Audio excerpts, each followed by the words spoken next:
thought yesterday was an outstanding practice for us. And then obviously we got one more here, Red Zone Day. So, I like where we're at. What sets a day like that apart for you? I mean, what helps you recognize that the practice is better than a normal one? I think when you feel like the players take it over for themselves, there's a level of intensity and urgency that they bring upon themselves. That's where you can really feel it. We talked about your relationship with Sean a little the other day, but Yeah. when you first got into the league and he was position coach, what was the connection? Like, what drew you guys together? Why have you been friends for so long? Well, look, when I was first drafted, he was quarterbacks coach, and then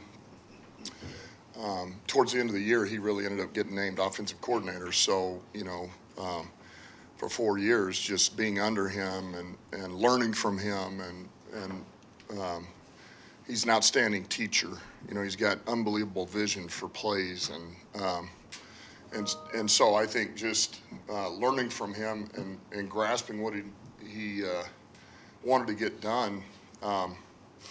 You always gravitate to somebody like him, and I think that he also knew that he knew exactly what I was, and he says it all the time, and I feel the same way, man. It's you want to know. It's not necessarily about what the player can't do. It's what the player can do, and you're going to get that every time. And so you want to know what you're getting from a player if you're going to play him. And so I think that I was that for him. He knew exactly what I could do, and what he asked me to do was in my wheelhouse. I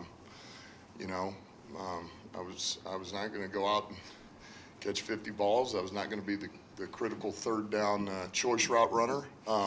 But I had a niche, I had a role, and he used me for that. And I think, and I think that's obviously where it began. And I would have never got to Dallas had it not been for him vouching for me with Coach Parcells. So, and it grew from there. So, look, it goes without saying, I got a tremendous amount of respect for Sean and everything about him.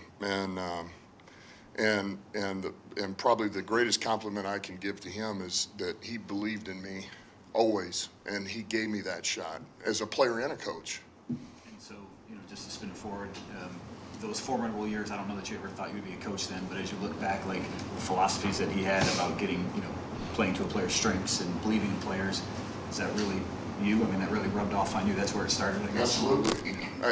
That was, and there again, I go back to, I've spent, I don't know how long I've been in this league, over 20 years.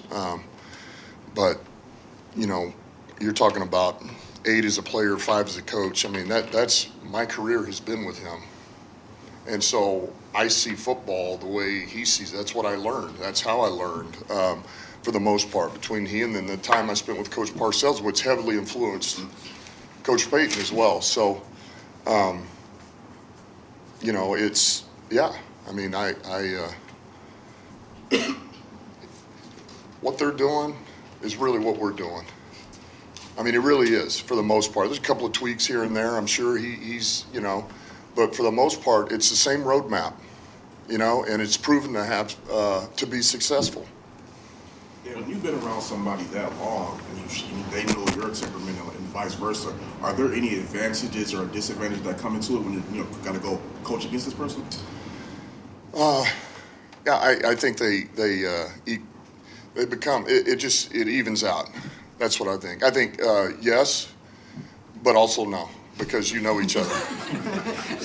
So it's like, because of that, you think you got the nugget, but they also know you. So then they find their nugget as well. So, I think he has a pretty good idea about what we want to do and our process, just like I do his, being in there. And so, look, he's not going to shy away from being who they are and what has got him to this point. They're going to lean on those. However, he's going to have the wrinkles. He always does. And I bring it back, man. He is, in this profession, in games, he's a stone cold killer. So that's why I say, he's going to be looking for it, and we're going to be prepared for it.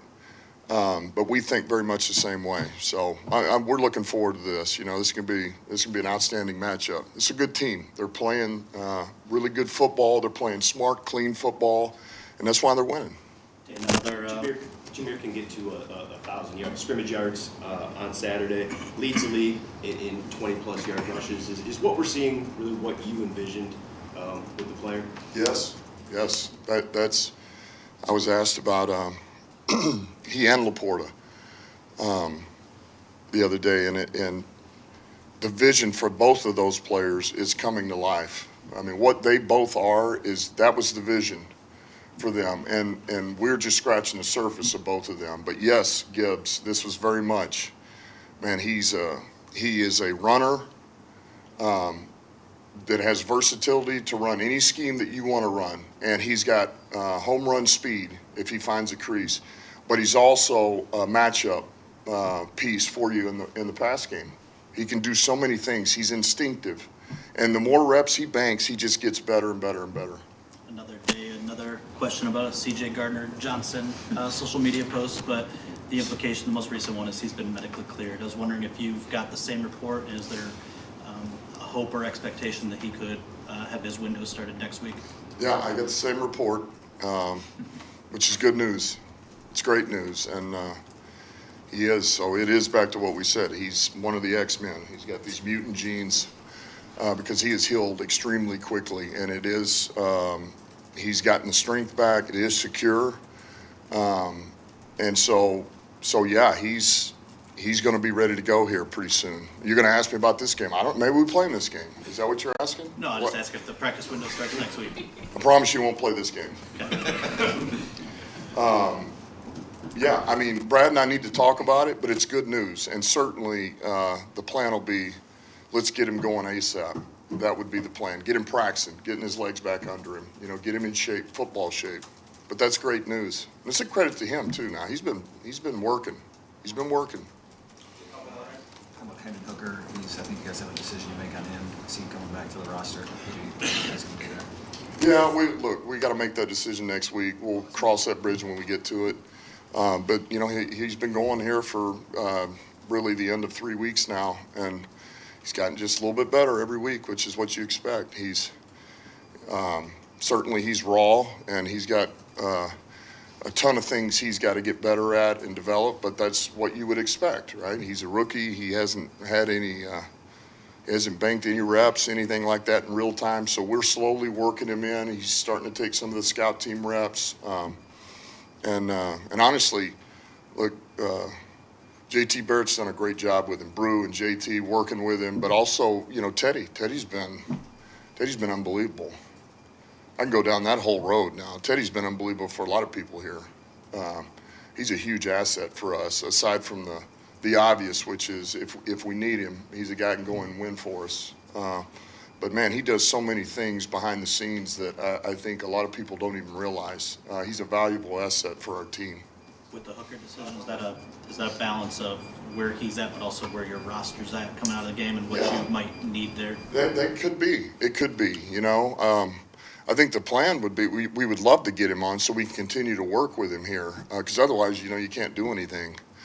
But ultimately, yeah, I don't think we can commit to that until we see what's going on here, and what pieces we think are coming back. I mean, as you know, we just talked about Ducey. We know Mac's coming back at some point.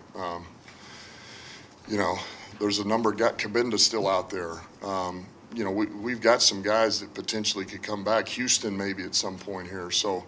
You do that, then you're losing guys, and that's what makes it hard. That's why you could keep Bohanna, I guess, too, just the roster.